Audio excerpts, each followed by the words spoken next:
Hello and welcome to another writing segment with Professor Dennis.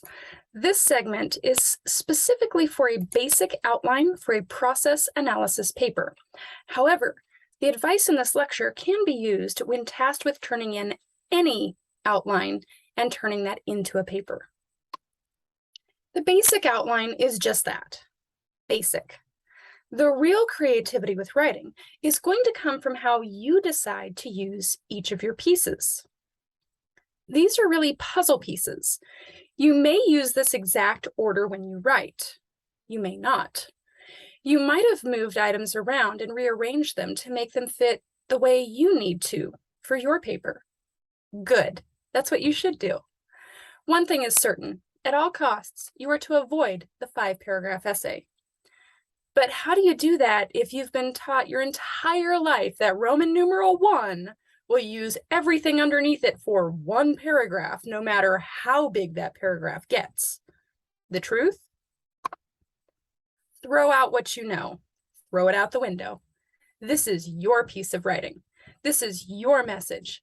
This is your opportunity to shine. If we look at these outlines in a new way, I think you'll find that you already know what order you want these items in, because you know your personality and how you want your voice to come across. If you have a great personal story, you might start with the analysis portion. If I really wanted to get the audience's attention, I would start my entire paper by introducing an overall story that captures their interest. Yeah, go ahead and read that. And yes, this did happen. And yes, it did hurt like you would not believe. And no, the x-ray did not catch it. So I was walking around without a cast on a broken foot for over a month before they sent me to a specialist. All information that I could potentially add to this piece if I really wanted to highlight why the reader should listen to me. The real trick to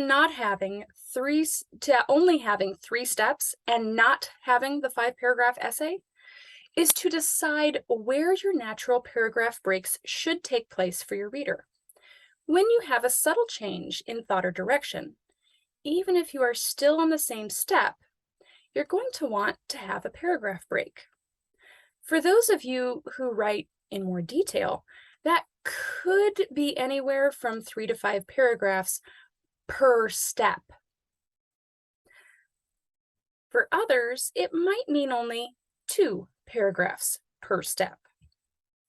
The real trick here is to decide what order you want the information from your puzzle to go in, and then piece it together as only you can with a writing voice that only you have.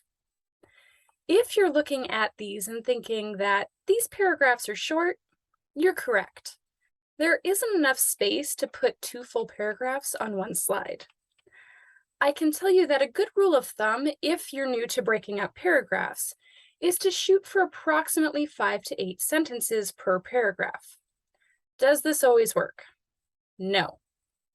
But at least it gives you a frame of reference until you get the hang of working your way past the 5-paragraph essay that so many students have been trained to use. In short, use this outline like a blueprint, but don't use it as the end-all be-all. Be creative with your papers. I want you to allow yourself to embrace your writing voice and discover a little bit more you in the process. You have a wealth of ideas, and those ideas deserve to expand well beyond what any 5-paragraph essay will allow you room for.